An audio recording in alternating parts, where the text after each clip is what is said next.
Nobody loves a good fortune cookie more than me, but life is nuance. And people love to speak in metaphors and bumper stickers because that's what we want to hear. And although this information is nice to hear, it's often not very helpful. And what we need is someone who's willing to dive into the weeds with us and help us figure out why our current habits are not achieving the results that we want. That is what I do here on this channel by analyzing no-gi competition footage to see what techniques are working at the highest level, so I can help make your training and skill acquisition more efficient. And recently we've been talking a lot about passing from half guard. And the final step is to beat the knee shield and force this low chest to chest half guard position. And I'm going to assume that you've seen this past video where I talked about how a knee shield is just a frame that we have to respect. And oftentimes our opponent is going to combine their frames with grips. And if we don't respect these frames and grips, that's when we get in trouble. And oftentimes what this means is that you're going to have to chain attacks together as you work around the grips and frames of your opponent. Now, this video is going to go over a lot of different ways to get past a knee shield. And as you can probably imagine, I've spent a ton of time studying instructional content and competition footage over the past few months. And I'm super excited to announce that I've condensed the hundreds of hours I've spent studying into an hour-and-a-half instructional course that presents what I believe to be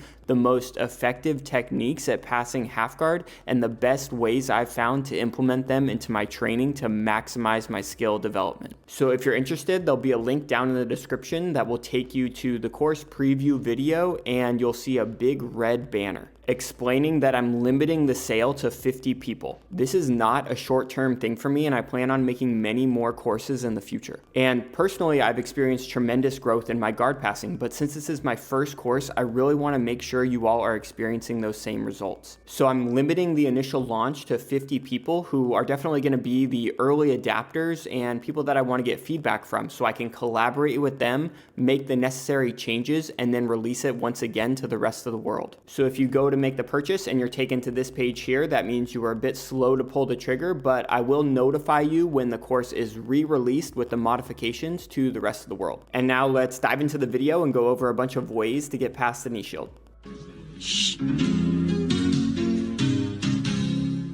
Now, when we're talking about a knee shield, our opponent's knee can only reach so far. So if we just stand up, we put ourselves outside the range of their knee shield. And ideally, we're able to stand up just enough to clear their knee shield and then settle back down to that low chest-to-chest half guard position. Or maybe you feel them trying to switch from a knee shield to a butterfly hook. So you stand up just enough to clear the knee shield before you settle back down. But I think it's important to remember that although this looks simple when it works, oftentimes it's not going to. People can push you backwards, and now instead of you standing up, they're wrestling up. Even someone as talented as Gary Tonin, who stands up out of a knee shield trying to do the Gordon Ryan foot pummeling, but instead finds himself fighting out of a leg entanglement. So obviously try to minimize it, but you have to understand the fact that when you're attacking, sometimes people are gonna counter you. But now let's get back into the weeds and pass some knee shields. If our opponent has no grip on our foot, it could be a great time to take your hip and knee post and go right into a pass. But if you're running into a knee shield, you stand up, you try your hip and knee post Toriando pass and it doesn't work, now you're back loose passing. And I think it's important to use side-to-side loose passing as a way to avoid knee shields. You see Giancarlo here using side-to-side passing, and when the dust settles, he ends up in quarter guard. Here, you see side-to-side passing being used to set up a double under pass.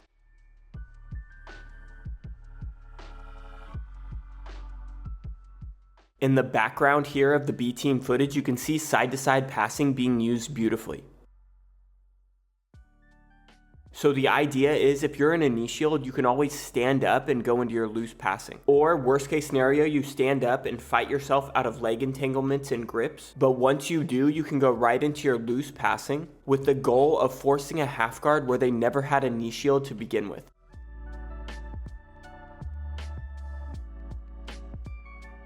Another thing you can do from butterfly half guard is force their frame down towards the mat and end up in a smash pass. And from the smash pass position, you can sprawl your leg back, which will put you in chest to chest half guard. Now from the smash pass, our head position is really important because if we put our head on the far side, it gives our opponent the ability to stand up.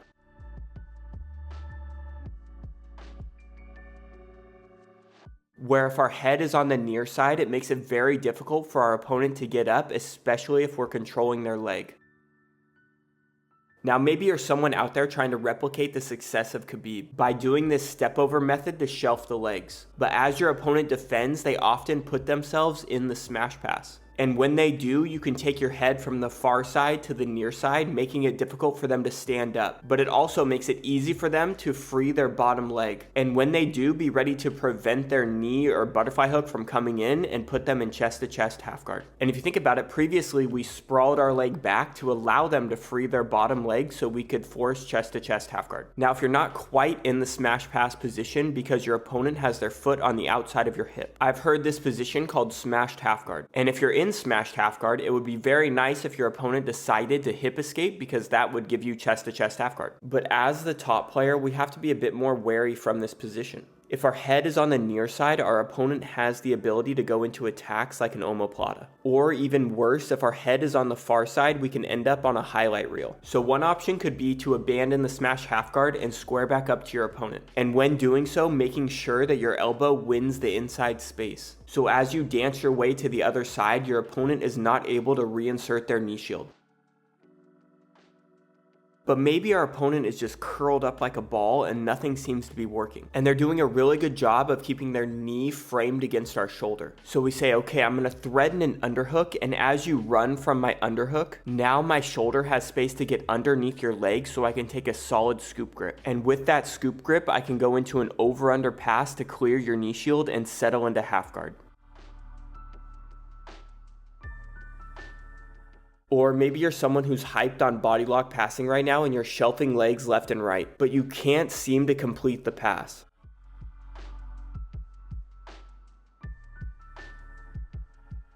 So next time, instead of stepping over the shelved leg, you decide to step over the other leg, putting yourself in chest-to-chest half guard.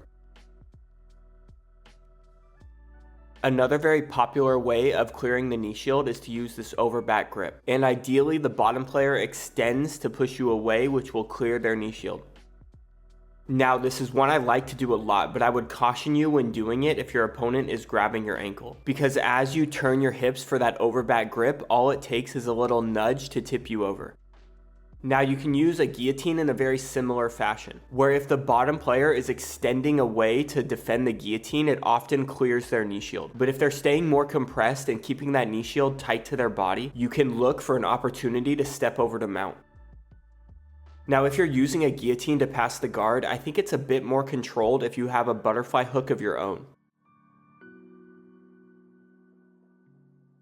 Whether you pummel that butterfly hook in before you go for the guillotine or after, in general, I think it leads to a much more controlled guard pass. Now, with so many effective ways to pass the knee shield, why is it one of, if not the most common question in our sport? In my opinion, the reason that this is the case is because people are greedy. You can find yourself in the smash pass position with your head on the near side, which I think is a prime opportunity. And you try to backstep around both legs to pass the side control. But man, that top hook is going to be sticky. The bottom hook is relatively easy to get by, and if you sprawl, you should be able to clear that bottom hook and force chest-to-chest half guard. But if you want to get all the way to side control, you have to backstep around both hooks, which is definitely possible, it's just more risky. And when it doesn't pan out, maybe you don't end up in a bad position, but you end up back at square one, as opposed to just taking the small victory and incrementally working your way past the guard. Maybe we try a knee cut and get to quarter guard, but instead of getting greedy and working our way to side control, we move backwards, putting ourselves in chest-to-chest half guard. We see Nicky Ryan doing the same thing, working his way backwards from quarter guard into chest-to-chest half guard, and using his hand to clear his partner's butterfly hook. Now, Nicky's able to connect his hands in a body lock, but his partner is able to reinsert their knee shield. Nicky decides to use this as an opportunity to pass to side control. Now, we've seen Nicky Ryan's brother use the body lock to pass the side control, but often this results in the bottom player recovering their guard. To me, this example here is a bit of a tragedy. We start in the smash pass position, and as the bottom player recovers their butterfly hooks, the top player pummels in a butterfly hook of their own, and proceeds to put on a beautiful display of body lock passing, which results in him ending up in side control. But shortly after, his opponent is able to recover guard and put them back in a neutral position. Compare that to Nicky, who is also in side control with the body lock, but realizes that it's very likely that his opponent is going to be able to recover guard. So he says, okay, you can recover guard, but that guard is going to be chest to chest half guard, and I already have my near side underhook, and I'm already making my way towards mount. Another example of just being too greedy is you find yourself in this situation here. Now your left hand has a choice. It can go over the leg to control their hip and put you in chest to chest half guard, or it can go under the leg and you can try to complete an over under pass.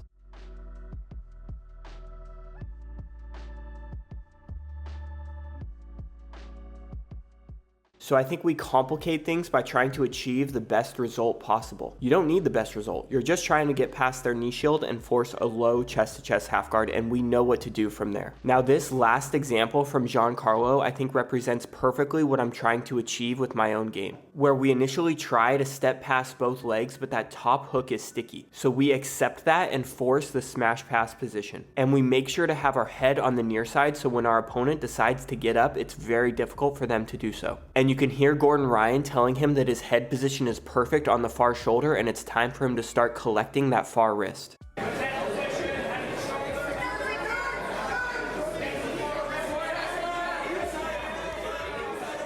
But again, instead of just going right into a pass, he starts to ride his opponent's legs. And I think it's important to note that we're in the period of the match where points are on. And it would make sense for Giancarlo to try to be greedy and get points for passing the guard. But if he were to do so, I think it's pretty likely that his opponent would turtle, and who knows how that would turn out. Now, for those of you that are super greedy, you're thinking to yourself, dude, hit that deadlift armbar. But eventually he ends up passing to side control and his opponent recovers their guard. And they end up in this kind of split squat position with Giancarlo's knee being free. But you hear Gordon coaching him to drop his left knee back to half guard so he can work to pass the guard from there.